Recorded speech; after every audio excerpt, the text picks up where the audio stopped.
The noisy Grünenthals at the back there. No Grünenthal, no party, yeah? Anyway, thank you, Peter. Thanks, Dario, for the invitation again, although morning, day two, you know? Come on, you know? But anyway, how's everybody doing? Hopefully everybody is doing well. There's good energy. If you are feeling a little bit jaded, a bit tired, don't worry. This isn't a very strenuous session, yeah? I'm just going to have a very practical session. What I want to do is I want to be really practical, and I want to share some AI-enabled use cases.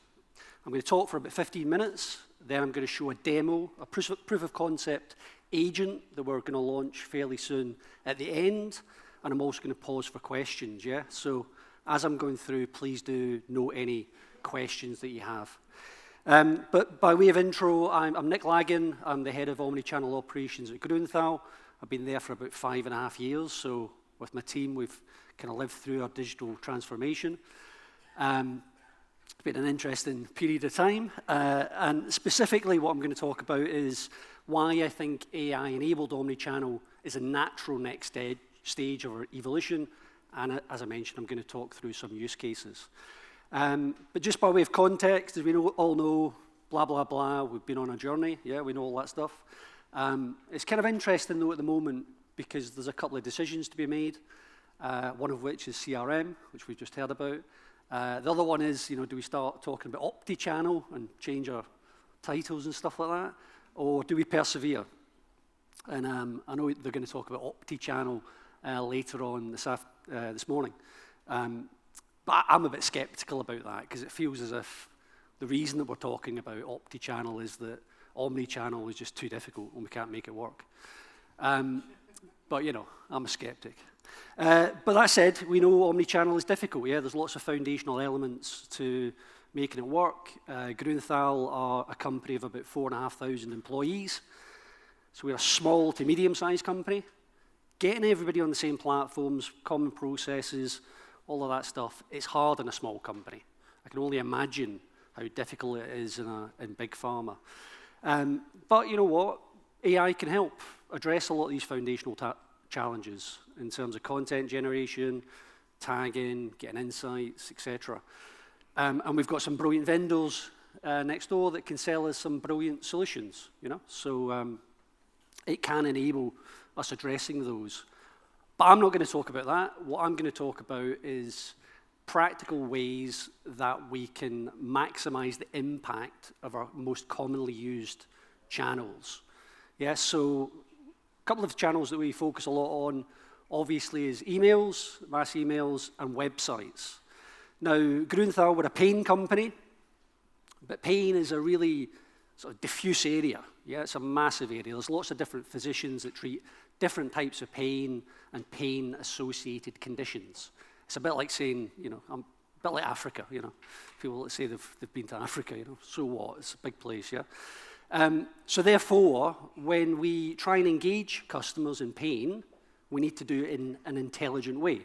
So one nice use case that we've got, which we run on our websites, is that customers that have fairly recently registered on our website, and you know, our web hubs are all focused on pain, you know, and value-added information about pain, and obviously with links to product pages, but that's fundamentally what you see is that pain hub to start with. Customers that have registered but not been on for a while, we want to re-engage them through emails.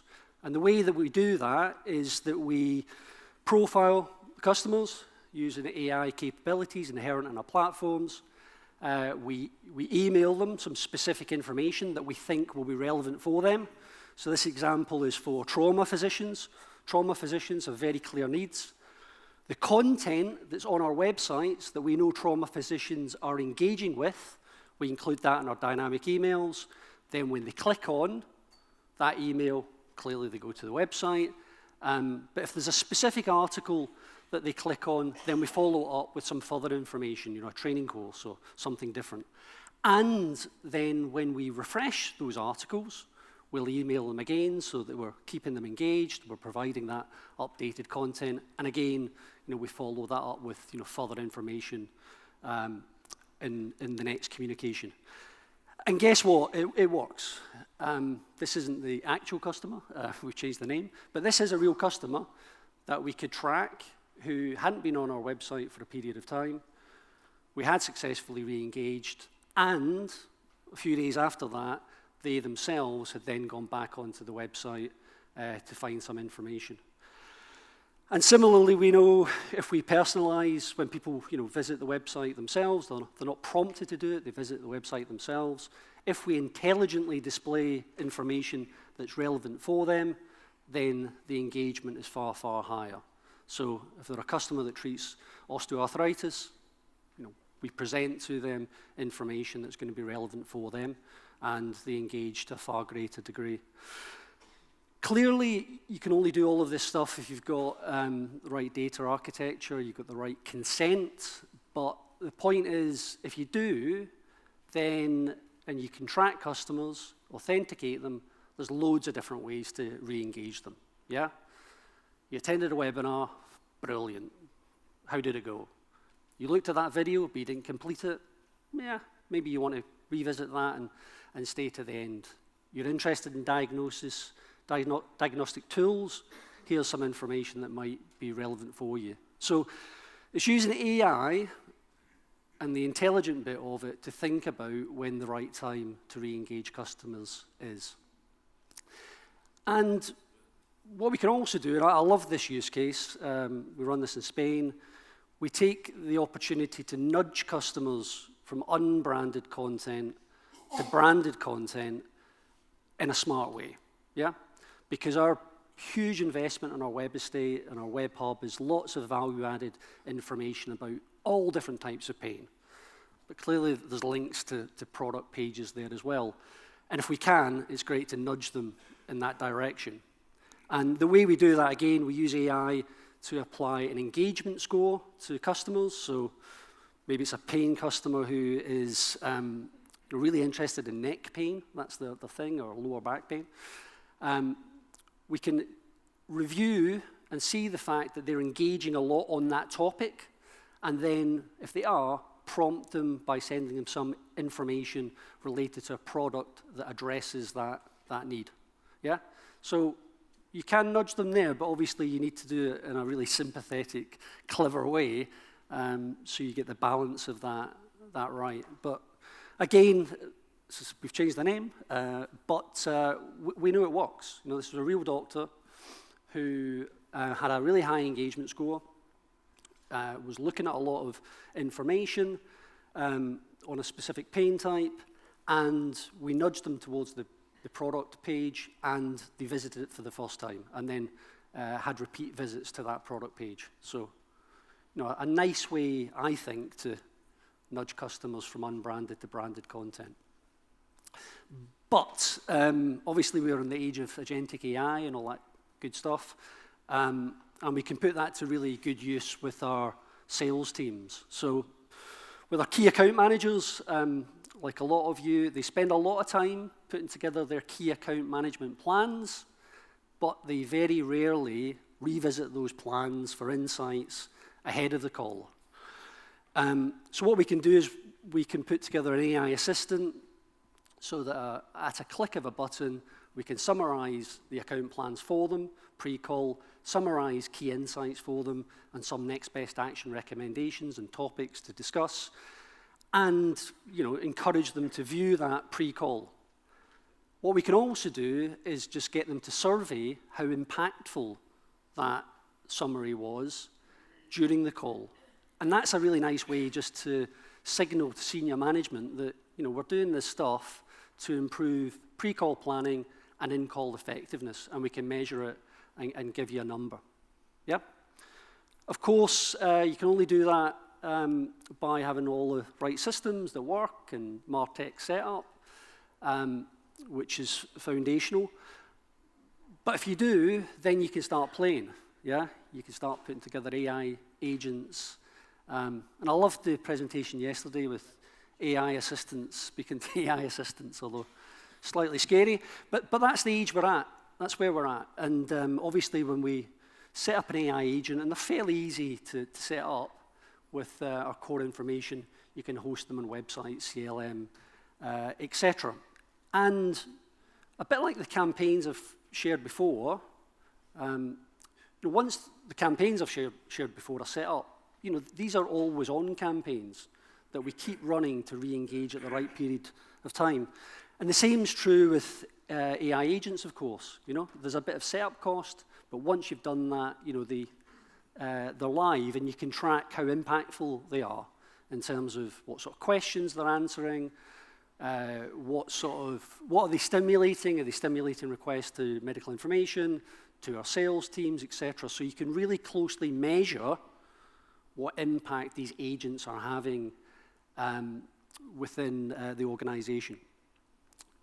So this last use case, disclaimer, is not live yet. We are just in the process of setting up our first AI agent to go live after the summer.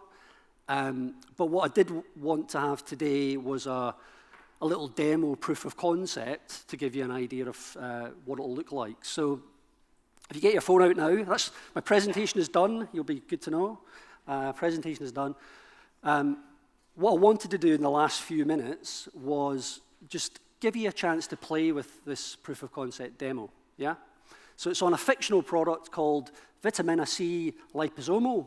So if you go on it, it's like a fake product page about this particular product. And there, the agent Chloe will be on the hand to answer any questions that you've got. Yeah? So have a play with that in the next few minutes. And maybe in the remaining time, if anybody has any questions, we can take some time for questions. Peter, have we got time for questions? Yes, we do. Certainly do. Any questions, just put up your hand. I'll come around with the mic. This gentleman here.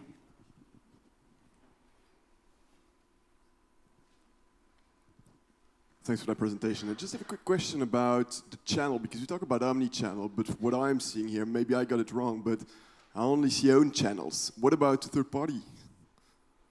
Yeah, I mean,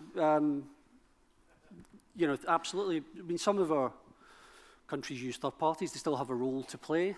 I think it's preferable if it's own channels and we've got the right consent and we can manage the journeys and we can track the data. I think the difficulty with third parties is always getting the data back, isn't it? And making it a coherent journey. But some of the third parties are opening up a little bit and providing some of that data, which helps. Another question here, this gentleman. Hey, cool presentation. I actually think it's great that you have it all internal based. I agree omnichannel is important, but you want to bring the data to you. Like, that's the point of inbound and learning your customers and bringing them closer. I think for me, like the interesting question would be, you have set up, there's obviously a lot of background been done to allow you to tag all your websites, to build in lead capture forms, to decide which data and interactions cause subsequent interactions and discussions and stuff like that. And I think that most people in this room will be nowhere close to that. They'll have event platforms that are disconnected from their websites, which don't feed into CRM. They'll have Viva, basically a glorified notepad, which is being fed in, and no integration with marketing. So I would like to understand, what was your step to really sort all these systems out to make sure everything talks to each other, so that you can even put this data in the right place and start these automations and these workflows. And then the other question was how are marketeers actually embracing this? Do they understand how to use it, and are they able to plan in custom workflows in their campaigns? Yeah, so the first part of that, you're quite right. You need to get the systems and stuff set up, and that's kind of your starting point. I mean, we're lucky because we're a smaller company, yeah. So, but even then, it was pretty difficult, But we started a digital transformation about 5 years ago, and step number one is, we can't be half pregnant. This is about data architecture, setup, 3 orgs, US, LATAM, and Europe. This is what it looks like. This is why we need it.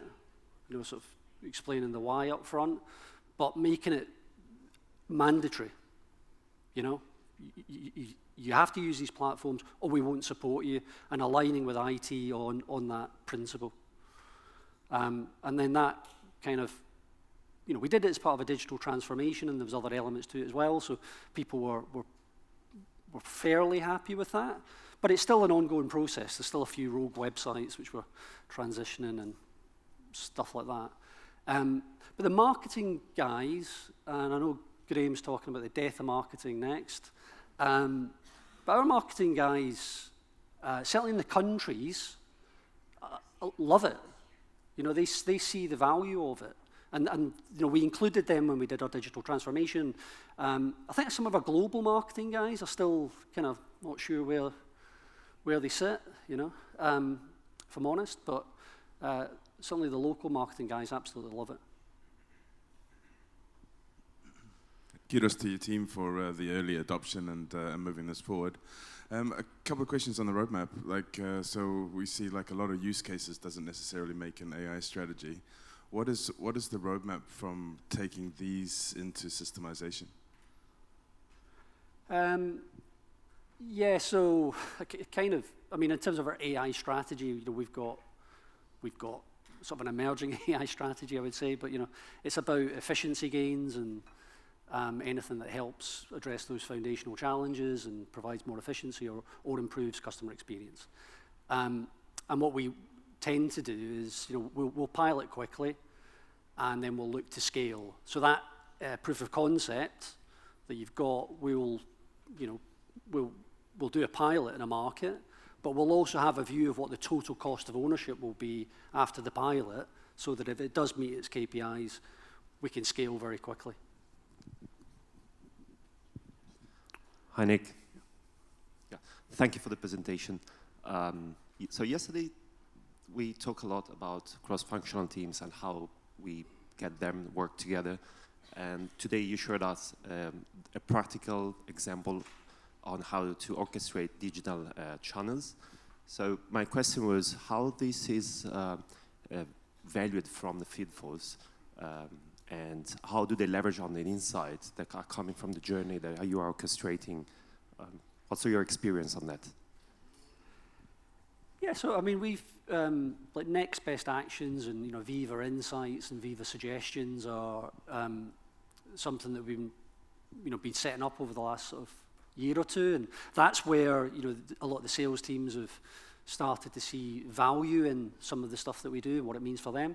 I think the example I gave around the AI assistant and the summary of the key account plans, you know, that is, you know, we certainly, you know, we're in the process of rolling that out, and the sales teams, I think the feedback has been really positive. You know, it's a practical way that we can demonstrate that, you know, we are, you know, leveraging this technology to support them, to support their in-call effectiveness. And why wouldn't they, you know, want to make use of it? Okay, we've got 60 seconds for the last question and last quick answer. Hey, Nick. Can you tell us about, you guys have been on this journey for a while. Can you tell us about the good, the bad, and the ugly? Like, it wasn't smooth sailing. Who were your champions? How was the pushback, and how did you manage it along the way? So the good is my team, because they're here. Woo-hoo-hoo! Team. Energy, because we try and have a bit of fun when we're doing all that stuff. The ugly is, can I say IT? No, I shouldn't say that. I mean, we're a privately owned German company, yeah? We're quite traditional. So it's not been so straightforward sometimes. The bad is, you know, we still get general managers that say, oh, this MarTech setup is expensive, your cross-charging is too much, why can't we just do it ourselves? That's the constant issue. And we constantly have to go back to them and to chief operating officer and say, no. It's about data architecture, it's about data setups, it's about, you know, doing it in a sustainable, efficient way. And the reason we're doing it is so that we can get to things like agents that will live there forever, and always on campaigns that will always be there and kind of, you know, pay back in the medium and the longer term.